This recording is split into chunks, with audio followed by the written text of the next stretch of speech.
Hello, I'm Robin and welcome to Molten Modular. Today I'm having another look at the Patching Panda particles. I'm having another look because I didn't really get it the first time, and it's been sadly a year since I was enthralled by the potential of what particles could do. So a year ago, Patching Panda released this nice little module up here somewhere called Particles. It appeared to me to be a generator of patterns, and I am always seeking, always in desperate need of something which is going to sort my drums out. And so it really spoke to me. I saw it, I thought, I know exactly what that does.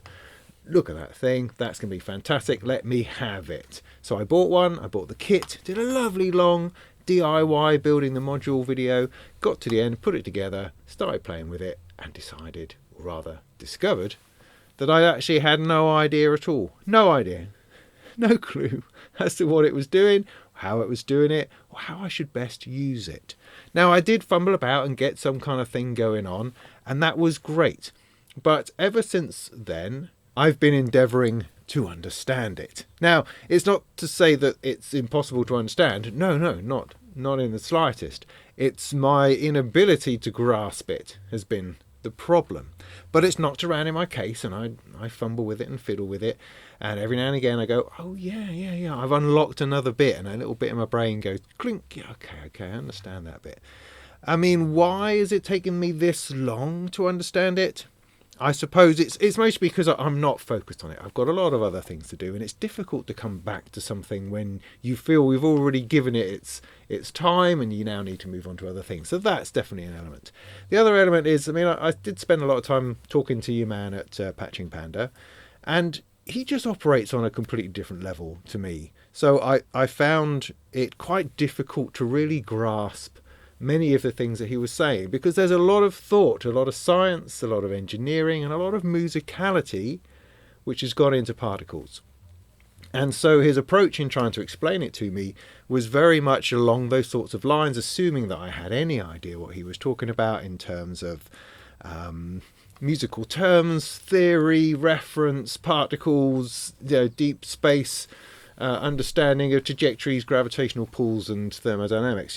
Those sorts of things. And I'd just be going, but I don't quite understand what happens when I do this.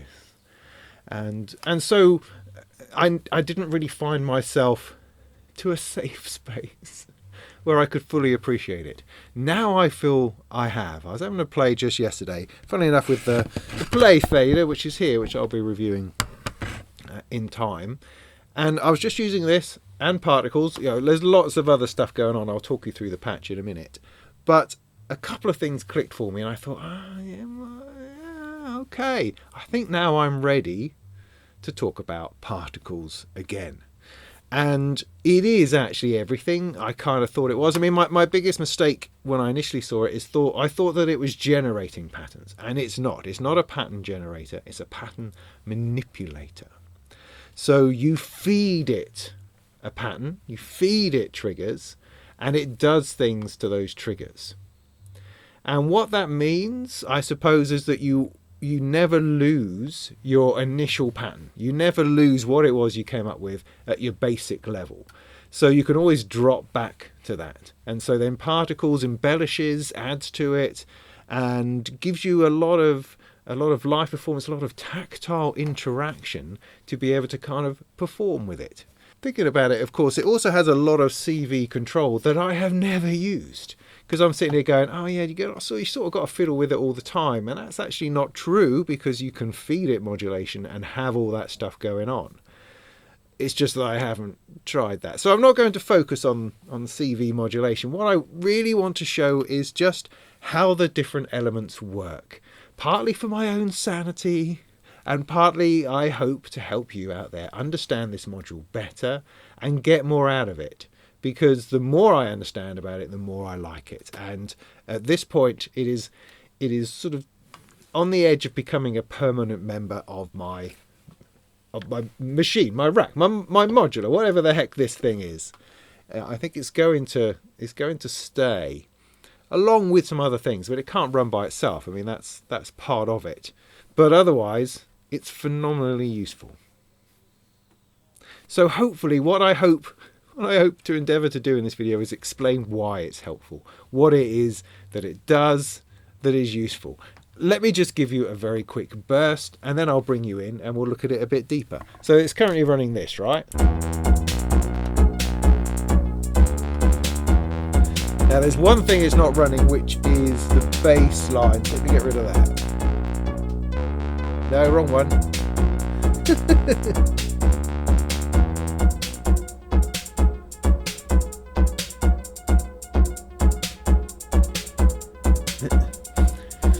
So, all the triggers you are hearing are currently coming from the particles. The particles is being fed triggers, and those triggers are going to be worked. So we're talking about the percussion, obviously, the hi-hat you can hear, the snare and the kick drum, but also it's running the filter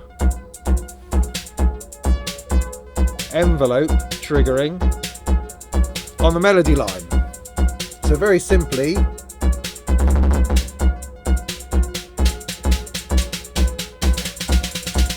I can fumble about poorly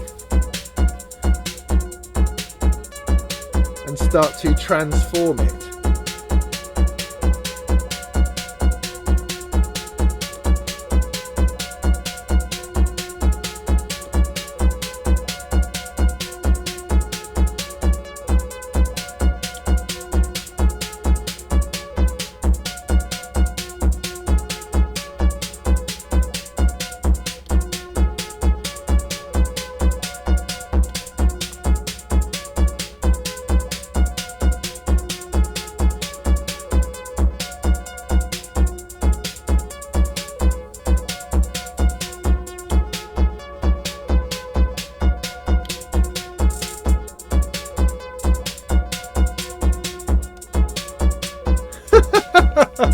That's the worst demo ever.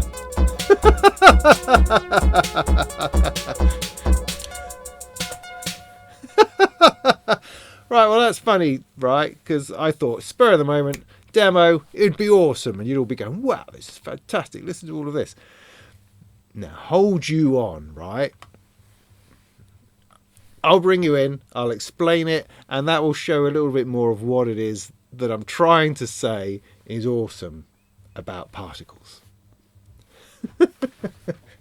Okay, so that was a bit of a mess, but I don't want to sugarcoat it. You know, I want to show you warts and all, because particles absolutely has the ability to completely trip you up, where you're going, I have no clue what's happening anymore or why it's doing that. And so you do need to sort of get in there a little bit and think about it.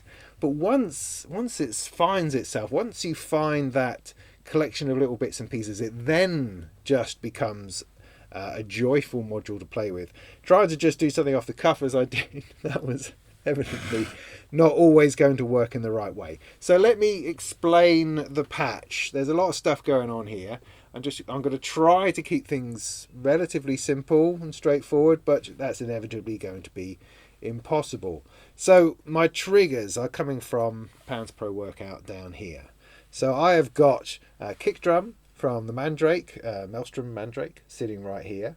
I've got snare coming from the EXO ASD down here, and hi-hats from the EXO hi-hat module here. Two little 1U modules, which are beautiful. There's also a kick drum version, but I thought, for fun, I'd run the Maelstrom Mandrake today. And I'm running this through the FX Boy to give it a little bit more crunch. I also might got the SGR 1806 down here, which I might use as a snare drum later on. We'll see. We'll just see how we go. And the melody line is coming from the Pony VCO, which is over there, through the Sunless City filter. That's it. So Particles is 4 channels, so you can run 4 things. And what you do is in these first 4 channels here, it's a little bit sort of offset, but this is inputs 1 to 4. You put 4 lots of triggers in, and that gives you 4 channels of stuff out. 4 sliders, 4 buttons. That should be it. So if I remember how on earth I turn everything off, I think if I hold the function button, that does everything, just brings everything down to normality. Then we can just focus on one thing and then hopefully play with that, bring some more things in, and the whole thing will just cascade into this gorgeous percussive excitement of stuff. So let's start with channel 1. So channel 1, I've got down here, of course, it's channel 5. That's channel 1, evidently. But that doesn't matter what it is. Let's go down to 5, which is here, and just have a look and see what this is kicking out. It's just kicking out a clock. That's all it's doing. So let's set this running. Let's isolate this particular channel and see what happens.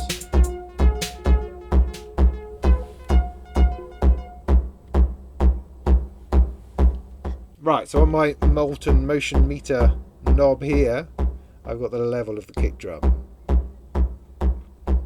That's coming from here.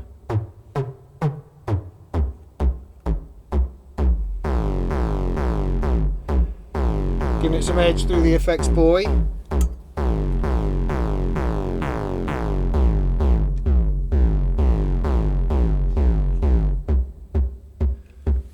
Okay, regardless. So as you can see, this is flashing away here quite nicely. I've just got a steady clock coming from Pam, so it's just giving it a trigger on every beat. If I bring you in closer so we can focus on particles. Is this channel here. Now, particles does a number of things. First thing it does is sort of ratcheting. It's trigger repeating. And it is set by, you've got a rate knob here, which sets how much that's going to happen depending on how far you push it. So 1/16ths at the moment, if I push this slider up, it should start to repeat. So it's now repeating in 1/16ths all the way to the top. As I bring it down, it slows.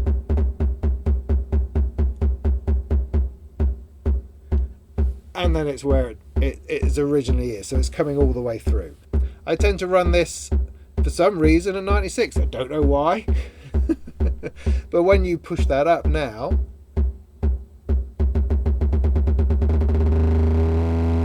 you go up to that sort of level. And I find that or perhaps 64 tends to suit me by just allowing me just to push and lean into that roll in enough granularity that feels good. And I can very easily just push it up to add some more. Like so. So that's it. I mean, you could do the same, with the snare here.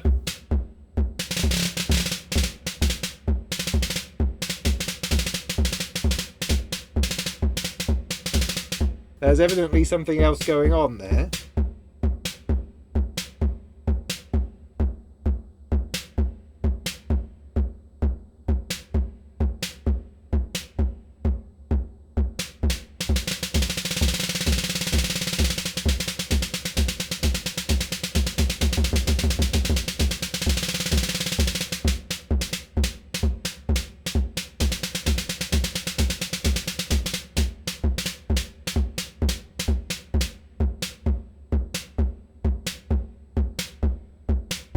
Okay, get it? Very simple. Obviously with hi-hats, that's particularly useful.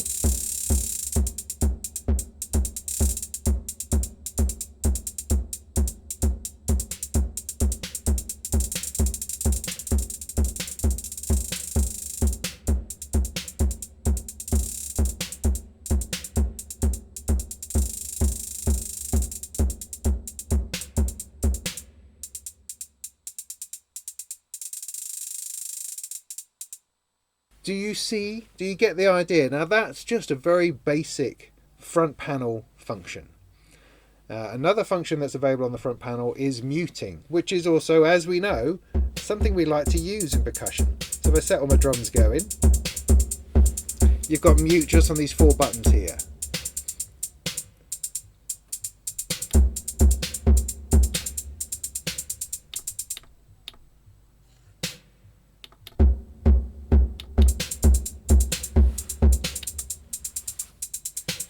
I find I don't know whether this is my fault or my soldering, because I built this module obviously, that I can rarely get two buttons to work absolutely simultaneously. Sometimes I can, but it's like if I want to take them all off, that doesn't always seem to work. So I don't know if that's a thing. I just want to point that out because that's something that I seem to encounter. So I just have to slightly offset my fingers and it's fine. It's a workaround. So that's the basic front panel functionality. Everything else is to do with probability and generating other interesting bits within itself. We'll come to shift inputs in a minute, but for the moment we're going to go through a couple of the functions. Probability, absorption. Now I've noticed that Patching Panda have changed how they describe absorption in the manual as I was looking earlier, which is a really good idea because I didn't understand that. I could not wrap my head around it and it didn't appear to do anything, which was immensely frustrating.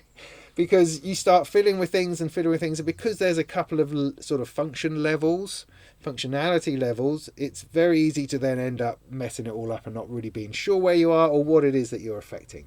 So let's go through these things. Probability is probably the easiest, and you'll start to see how the levels can, cause a little bit of a problem because you're using this slider for different functions. So to get into probability, we press function, or rather we hold it and press the probability button here. You can see they're all labelled underneath. So function probability. I'm now in probability mode. Now, I should point out there are elements of this that I still don't understand. I don't know what this is about at the top. No, I kind of do. I think that the thing at the top is overall probability. So you can reduce that to have an effect of everything, regardless of what it's set to. Except I don't seem to find that works. So I've reduced that. Nothing is really happening. I don't understand why. So I'm just going to leave that on 100 and I'm not going to worry about it. There's probably something else I need to do, but I'm going to focus on the bits that I understand. So I can now adjust this fader in order to set the amount of probability I want to apply to this trigger coming through. So as you can see, I'm moving it, nothing's happening, but that's because the light here is on, and when the light here is on, it means 100%. So if I press that one, it now starts to flash, and now I'm experiencing the probability at the level that this fader was at. If I put it up, it becomes more likely. Bring it down, it becomes less likely.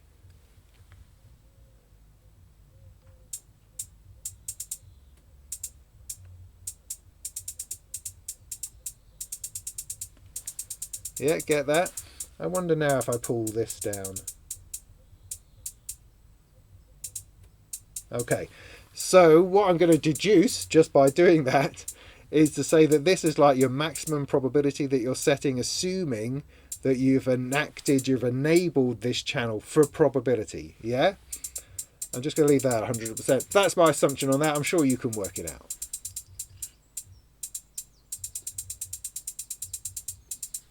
So that in itself is a nice thing.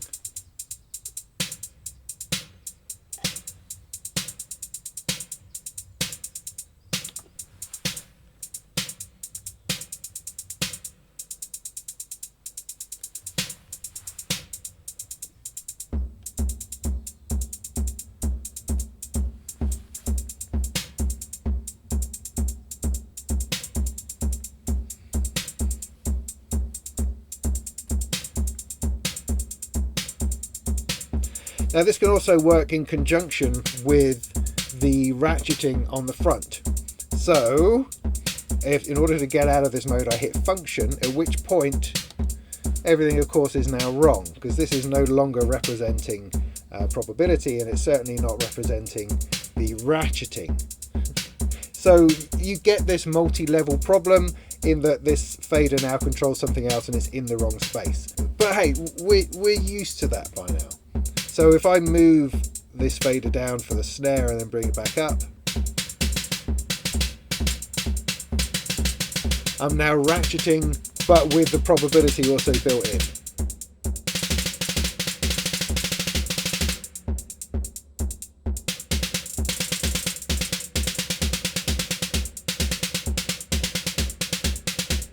And you can start to hear that we are starting to pull a little bit of a pattern out, a little bit of a groove out. Is that possible? Yes, I might have done that.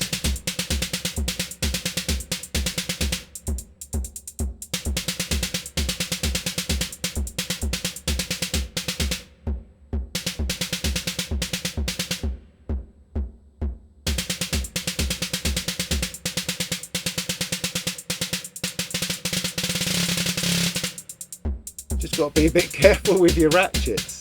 You can go back into probability. Obviously it no longer really fits, but you've still got the flashing here that reminds you of how much probability, roughly speaking, you've added.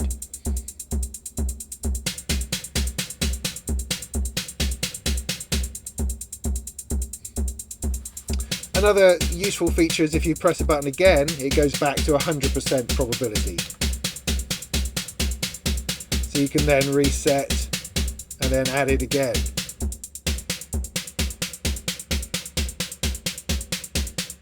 Good, that worked all right. Absorption then. So absorption is the idea, or the concept is that you're using probability, but it's ensuring that the structure of the rhythm always remains. So it will never remove the first hit of any bar. In fact, I might go further to say that with absorption, it doesn't remove any of the original pattern. And so absorption is best used when you have added some ratchets, when you've beefed it up a little bit. So this is our standard snare coming through with nothing affecting it. If I go into absorption, I can start turning that up. Again, it's similar to probability in the way that it functions.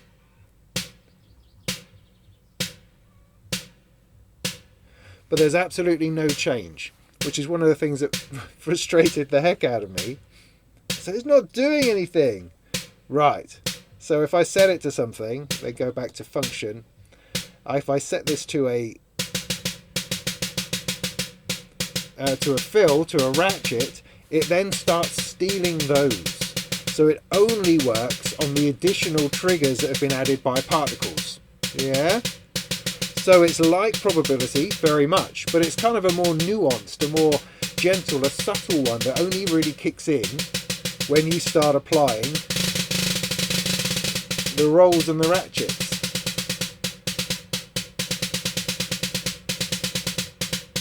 So when you come back to normal, it's unaffected. The main pattern, the main trigger pattern coming from your trigger source is staying the same.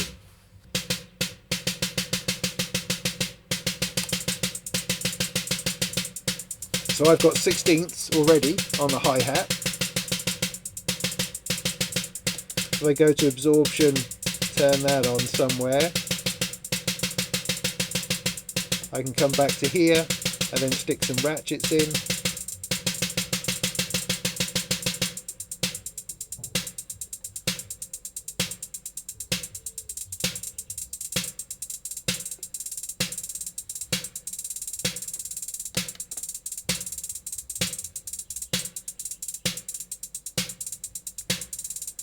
So now I've got my 16ths being augmented by the ratcheting that has been smoothed away by the absorption. Do you see what I mean about the complexity within the module, which has been, driving me a little bit crazy, but is really, really interesting, really elegantly done.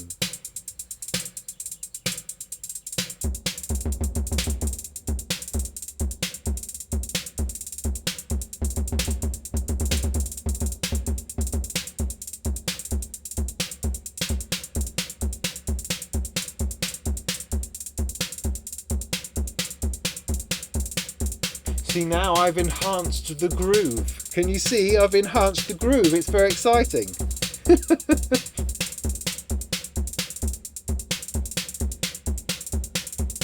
Okay, now that we've got that running, two other functions in here just to show you. The first one is bypass.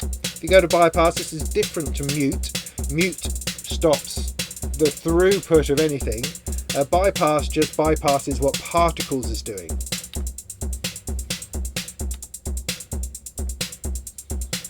So now these two channels are back to their original pattern that's coming from Pamela's Pro Workout.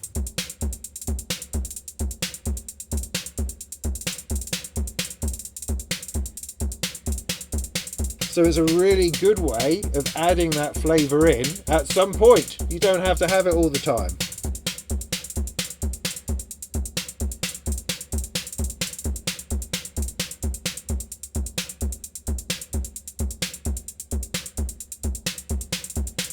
Okay, Gator is quite interesting, I think. With Gator, it's essentially muting the channel for you. So if I put this here, now currently it's moving quite fast, so every time it's on, it's muting the channel. So I can push that up, or slow it down rather, one way or the other, can I? Oh, I can do it here. It was a little bit slow, I would say. Let's put it on 16.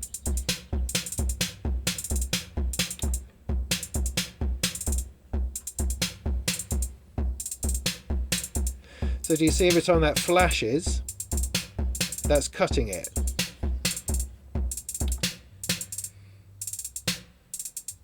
But again, you set it, once you've set your maximum on here, like you do on the other ones for probability 100%, this I think is time divisions.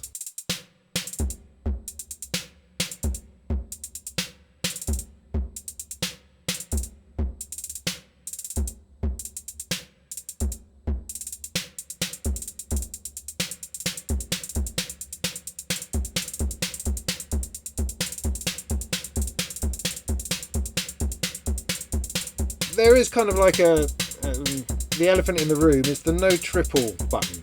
You can take that off, but then the whole thing just becomes a disaster.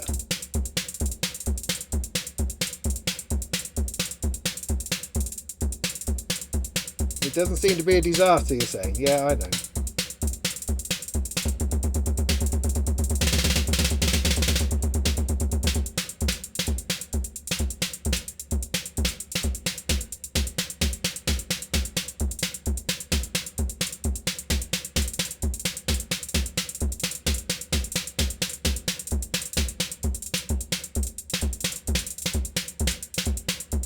You just tend to end up finding the triplets and the space between the spaces, which is not always directly what you want.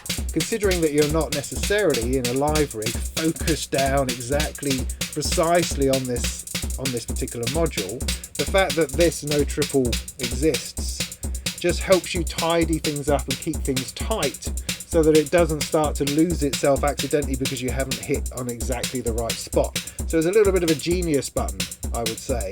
It's almost like the button should almost be reversed. So it should say, if you want triplets, hit this, rather than, no, let's not do it. It seems like very negatively spaced.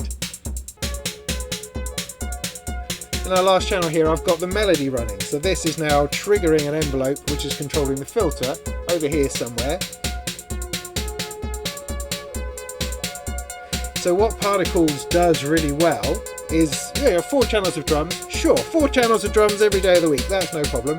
But 3 channels and a bass line all working together is really nice.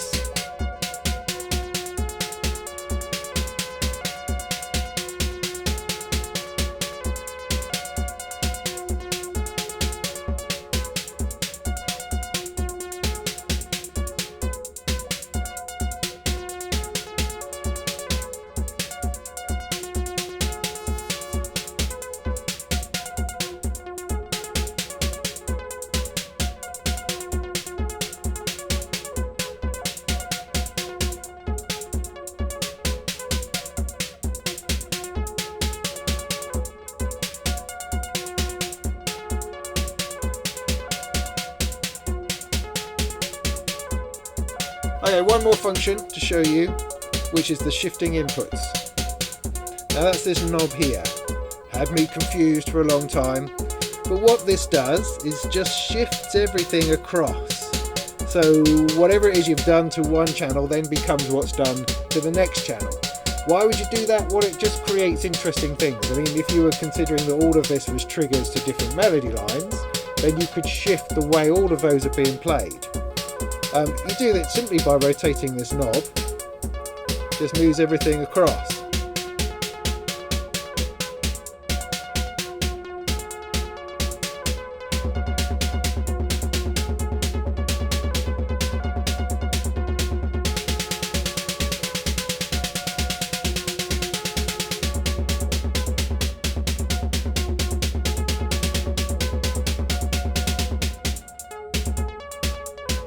Until there's a random point at which you can, it's randomizing itself so the patterns are different on different places.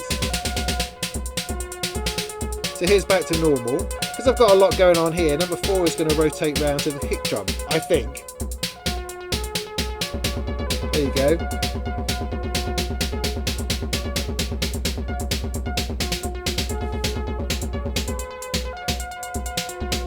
So what in essence, I don't know if I'm demonstrating that perfectly, particularly, but for me what happens is that during a set when this is playing, I can just lean into that and it kind of creates a fill.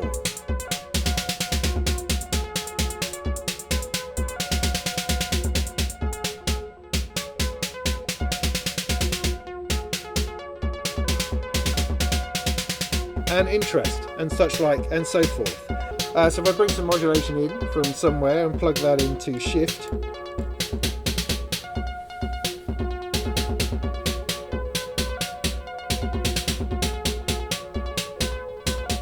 I can keep that going indefinitely. We could use it in probability.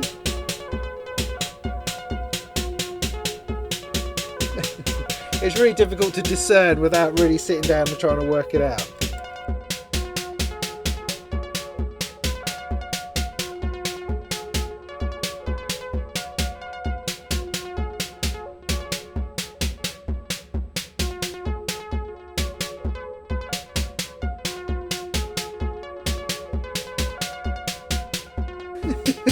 Like I say, I haven't used any of the CV input, so I'm gonna let that go.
So there you go. That wasn't so difficult. I don't think. It takes a little bit. Takes a little bit of working, a little bit of understanding. There are potentially lots of different button combinations you're going to have to go through in order to get to all the bits you want to do. But I mean, I find that once you've set up a basic groove, once you've given it something simple but something which you like, and then you've played with it a little bit to give it a little bit of movement, a little bit of change, a little bit of probability, a little bit of absorption, then it's quite happy just to do its own thing. And then you can interact with it. Then you can push it into ratcheting. You can drop things in and out. I mean, simply having mute buttons is something that's enormously helpful with percussion tracks, so you can take out bits easily and quickly. So it serves as that function, if nothing else. And then the ability to push in ratchets, to pull those out, to shuffle it around to create a fill, which is something which I think is vitally important and really hard to do. You know, you've programmed all this stuff perhaps on other machines, on other sequencers, and then you have to program a fill, but then you have to line those things up and create some kind of song chain or ability to select patterns, and that could be hard work, and you end up spending a lot of time focusing just on the rhythm when there's a whole lot of other stuff to be interested in and to be playing with. So I find having some kind of rhythm section which can look after itself at the same time as respond well to manipulation and to change is so useful. Desperately useful. Thank you. And I found that this so far has been the most interesting way for me to do that. Now, I've tried all sorts of things. I've got microgrids, which I've struggled with a little bit, but that's worked quite well. Quite like that. I've had a EuroPie version of that, which gave me the ability to write my own patterns, which I never quite got around to, but it was quite good at dialing stuff in and finding something useful. I've programmed sequencers. I've used Euclidean, circles and rhythms and triggers within Pamela's workout, and all of those can do useful things. I've been using the VCV random module and also to generate rhythms. I've used Music Thing, Modular Turing Machine and the Bit Buddy to create rhythms, but you very often end up with something which is just the same all the time. And you want something that you can manipulate, that you can change, push into and pull out of. And that is, I think, what Particles can offer. It is a little bit of a finger fudge. You can get lost and working out what is it that's doing the thing that it's doing. I've got to get back to the thing, and then that you get back to the thing, and the faders aren't representing where it was, and so you have to do a little bit of a movement in order to get into it. So it's not always the most precise, perhaps, but heck, I mean, what the heck is precise about any of this? Are you nuts? Precise, honestly. So yeah, I think it's going to stick around. I think it's a keeper. I'm gonna keep poking away at it, and I'm really glad to have come to a point where I understand it a lot more than I did, because I felt disappointed that I wasn't able to grasp it. I felt disappointed that the module wasn't what I thought it was, and also I felt disappointed for Patching Panda because, I'd taken on one of their modules and I wanted to show the world that it was awesome, and I struggled to be able to do that. And that's never a good feeling. You want to be able to bring the best out of something to show people on video. But I feel perhaps now that I've redressed that a little bit. I mean, my demos are not superb by any means, but hopefully that gives you a flavour as to what that can do, whether that's possible, whether that's useful for you, whether that's something that you could start to incorporate. Because the other thing that I'd like to do with it is start using it to run the rest of my voices. So rather than just focusing on drums, to use it as running the bass line and filters and VCAs, triggering envelopes, that sort of thing. That I think is also really interesting. I really liked the way that it played with the melody that I had running through it, because it was completely unrelated. The melody came, as I say, from this thing here, and had no relation. I mean, it was not even quantized. There was no quantize to how accurately I programmed that in. I just played it in live. And so using a trigger source like particles in order to rework how that melody's playing and how it's being affected by filters and stuff is really interesting. And to be able to quickly double up, to be able to quickly expand, add probability, it's all there, man. It's all there within particles. So there you go. I hope that was helpful. In the meantime, go and make some tunes.